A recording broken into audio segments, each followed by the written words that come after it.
आज कड़ी बनाएंगे बिल्कुल हटके, काफ़ी हेल्दी होगी, बहुत ज़्यादा टेस्टी होगी और बनाने का तरीका बिल्कुल अलग होगा क्योंकि इसकी जो पकौड़ी हैं वो थोड़ी सी स्पाइसी भी हैं, टेस्टी भी हैं और दादी नानी की प्रो टिप भी देंगे इस कड़ी को बनाने में। तो पूरी रेसिपी देखनी है तभी आप बना पाएंगे दादी नानी की प्रो टिप के साथ ये वाली हेल्दी और टेस्टी कड़ी। और इसकी जो पकौड़ी है ना उसे तो आप ऐसे भी खा सकते हैं, मतलब कि ऐसी बनाओ ऐसी चट कर जाओ, क्योंकि बनाने का तरीका थोड़ा सा हटके। तो चलो हम बनाते हैं दादी नानी की प्रो टिप के साथ ये वाली हेल्दी कड़ी। जब भी ट्राई करना तो अपना फीडबैक देना और रेसिपी पसंद आए तो इसे लाइक शेयर सब्सक्राइब जरूर करना। चलो तो इसे बना लेते हैं। तो इसके लिए मैंने यहाँ पर 300 ग्राम जितनी लौकी ली है और ये पतली सी लौकी कम से कम 6-7 लोगों के लिए आराम से कड़ी बना देगी। तो बहुत ज्यादा क्वांटिटी ना लें वरना पकोड़े इतने बन जाएंगे कि आपकी कड़ी कम पड़ जाएगी। तो इसीलिए 5-6 लोगों के लिए बनाना हो तो 300 ग्राम जितनी लौकी काफी है। अब लौकी को हमने अच्छी तरीके से छील लिया है तो इसके आगे और पीछे का भाग हटा देंगे और इसको 2 भागों में डिवाइड कर देंगे। अच्छा, इसके अंदर बीज नहीं है तो इसको डायरेक्ट कद्दूकस करेंगे, लेकिन अगर बीज हैं तो उनको निकाल लो और उसके बाद कद्दूकस कर लो। उसी के साथ जो ये छिलके हैं इसकी पकौड़ी तो मैंने पहले शेयर की है, जाके देखो सारी रेसिपी आपको मिल जाएंगी, कोई भी चीज बर्बाद नहीं होगी। फिलहाल लौकी के छिलकों को एक साइड रख देंगे और अब लेंगे एक बड़ा सा बर्तन और इसमें लौकी को कर लेंगे कद्दूकस। अच्छा, हम मोटे छेदों वाले कद्दूकस से कद्दूकस कर रहे हैं और इसी से हमें करनी भी है, तभी पकौड़ी परफेक्ट बनेगी। बारीक वाले से नहीं करनी है। लौकी कद्दूकस हो चुकी है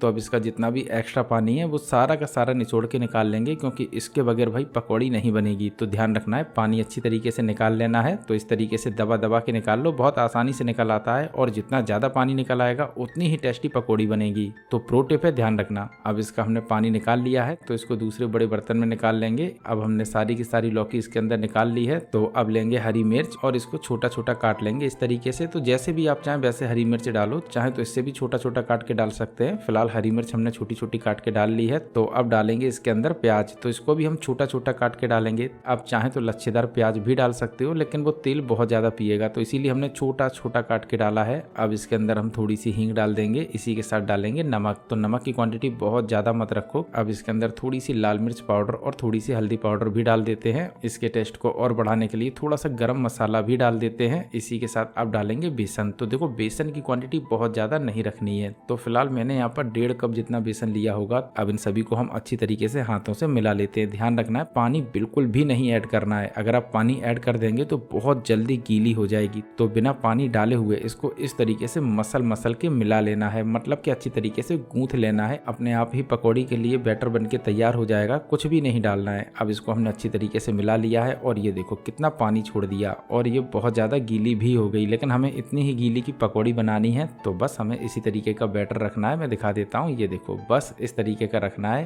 अब बैटर बन चुका है पकौड़ी के लिए, तो चलो पकौड़ी भी सेंक लेते हैं। तो चलते हैं सीधा तेल की तरफ और एक एक करके इसके अंदर पकौड़ी को टपका लेते हैं, चुआ लेते हैं। आपके यहाँ जो भी कहा जाता हो, बहरहाल हमारे यहाँ पर टपका लेते हैं, चुआ लेते हैं या फिर इसके अंदर गिरा लेते हैं। तो जो भी आपके यहाँ पे कहा जाए आप वैसे समझ लो। फिलहाल इसमें हम टपका लेते हैं छोटी छोटी पकौड़ी। और ध्यान रखना है कि इसका साइज थोड़ा सा छोटा रखना है, क्योंकि जैसे ही ये कड़ी में जाएंगी तो ये फूलेंगी और बहुत बड़े साइज की हो जाएंगी। तो इसीलिए हम छोटी छोटी पकौड़ी बनाएंगे। उसी के साथ सबसे मेन प्रो टिप है कि गैस की फ्लेम को मीडियम या मीडियम टू हाई रखना है। अगर आप मीडियम टू लो या मीडियम टू स्लो रखेंगे तो ये तेल बहुत ज्यादा पी जाएंगी। बिल्कुल प्रो टिप है, ध्यान रखना है, इसको आपको अवॉइड नहीं करना है। अब इसके अंदर हमने पकौड़ियाँ डाल ली हैं तो इसको उलट पुलट करते हुए सेंक लेंगे। बस गैस की फ्लेम को हमें ध्यान रखना है। अब हमने पकौड़ियाँ सेंक ली हैं तो इसको निकाल लेंगे। ये देखो कितनी परफेक्ट पीली पीली पकौड़ी बनी। तो इसीलिए हल्दी जरूर डालें, थोड़ा सा कलर बढ़िया आ जाता है। फिलहाल पकौड़ी सेक के रेडी है तो इसको रख देंगे एक साइड और अब एक बड़े से बर्तन में डालेंगे 300 ग्राम जितना दही। तो ये फुल क्रीम वाला दही है। अब कटोरी में जो इधर उधर लगा हुआ दही रह गया है तो उसमें थोड़ा सा पानी डाल के उसे भी इसमें डाल देंगे और अब डालेंगे इसमें 2 चम्मच भर के बेसन। ध्यान रखना है कि बेसन की क्वांटिटी बहुत ज्यादा नहीं रखनी है वरना ये बहुत ज्यादा गाढ़ी हो जाएगी। तो क्वांटिटी सिर्फ आप 2 चम्मच जितनी रखें, बहुत ज्यादा नहीं। अब इसको विस्क से अच्छी तरीके से फेंट लेंगे। तो बिल्कुल इसी तरीके से फेंटना है और बहुत ज्यादा नहीं फेंटना है, बस इसकी गुठलियां खत्म हो जाएं। अब मुझे लग रहा है कि इसके अंदर पूरी तरीके से गुठलियां खत्म हो गई हैं। तो अब इसके अंदर पानी डाल देंगे। तो लगभग मैंने यहाँ पर 700 ml जितना पानी डाला होगा, तो इतना काफी है क्योंकि हम बाद में भी ऐड करेंगे। तो बहुत ज्यादा नहीं डालेंगे, बाद में हम चेक करेंगे, जब मुझे लगेगा तो थोड़ी सी क्वांटिटी बढ़ा भी सकते हैं। फिलहाल 700 ml काफी है। अब बेसन और मट्ठे के घोल को एक साइड रख देंगे और चलेंगे सीधा गैस की तरफ और इसके ऊपर एक बड़ी सी कढ़ाई रख देंगे। अब इसमें हम सरसों का तेल डाल देंगे, लगभग आधी बड़ी चम्मच जितना। तेल को अच्छी तरीके से गर्म हो जाने देंगे। तेल गर्म हो चुका है तो अब डाल देंगे इसमें थोड़े से मेथी दाने। तो बिल्कुल थोड़े से ही डालना वरना इसका स्वाद बिगड़ जाएगा। इसी के साथ आधी चम्मच जितना जीरा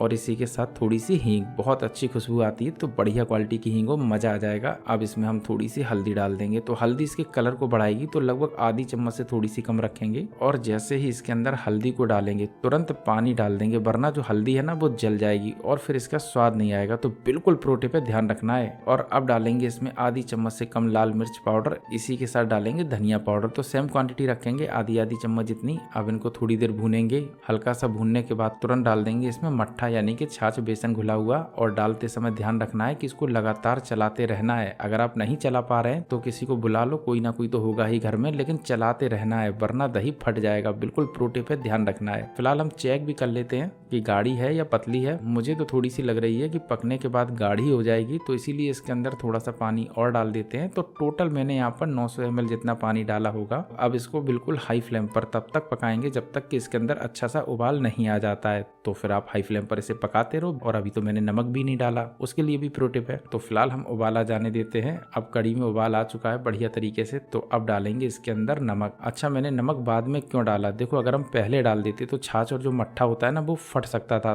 तो ये बिल्कुल दादी नानी की प्रो टिप है, जब कढ़ी में उबाल आ जाए तभी हमको नमक डालना होता है, वरना इसके अंदर जो दाना है ना वो आ सकता है। तो बिल्कुल प्रो टिप है, ध्यान रखना है, गांठ बांध लेना है कि हमें कढ़ी में उबाल आने के बाद ही नमक डालना है।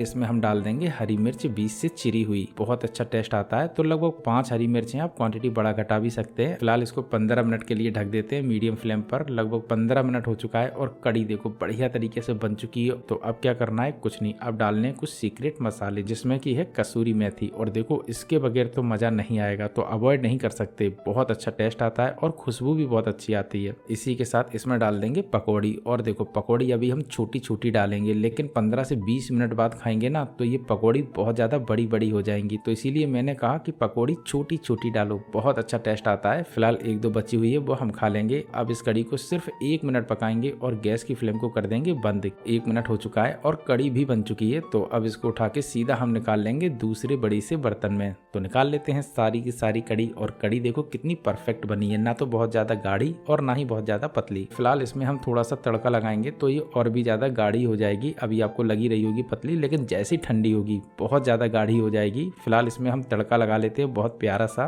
तो इसके लिए एक पैन में डाल देंगे सरसों का तेल और अब इसको धुआं उठने तक गर्म हो जाने देंगे। तेल गर्म है तो इसमें डाल देंगे साबुत लाल मिर्च, कम से कम 7 से 8। और जैसे मैंने इसको डाला वैसे कैमरा बंद हो गया। खैर आप समझ जाना कि मैंने 7-8 साबुत लाल मिर्च ली थी और उसको तोड़ के डाल दिया था, इससे बहुत अच्छा टेस्ट आता है। अब इसके अंदर हम जीरा डाल देंगे, इसी के साथ डालेंगे थोड़ी सी हींग। आप चाहें तो अवॉइड भी कर सकते हैं दोनों चीजें, क्योंकि मैंने पहले ही डाली हैं। अब इसके अंदर हम बारीक कटा हुआ प्याज भी डाल देते हैं और इसको हल्की देर भून लेते हैं। प्याज अच्छी तरीके से भुन चुका है तो अब इसमें डाल देंगे बारीक कटी हुई हरी धनिया और इसको भी थोड़ी देर तेल में भूनेंगे। बहुत अच्छा टेस्ट आता है, आप भून के डालें और कच्चा डालें, देखना फर्क पड़ेगा। फिलहाल धनिया अच्छी तरीके से भुन चुकी है तो इसको उठा के सीधा हम डाल देंगे कढ़ी के अंदर। अब अगर आपको बिल्कुल ढाबे जैसी चाहिए तो इसमें थोड़ा सा आप रोगन डाल दें, लेकिन रोगन तो बनाना आता नहीं, उसकी रेसिपी मैंने पहले शेयर की है, लिंक मैं डिस्क्रिप्शन में भी दे दूंगा, आप जाके देख सकते हैं। फिलहाल अब इन सभी को अच्छी तरीके से मिला लेंगे। वैसे आप बताओ क्या कभी आपने लौकी की कढ़ी बनाई है? नहीं बनाई हो तो एक बार जरूर बनाना, और जब भी बनाना तो अपना फीडबैक देना कि रेसिपी कैसी बनी। उम्मीद है कि पसंद आएगी, और रेसिपी पसंद आई हो तो लाइक शेयर सब्सक्राइब भी करना बिल्कुल फ्री है, करना तो कर लेना।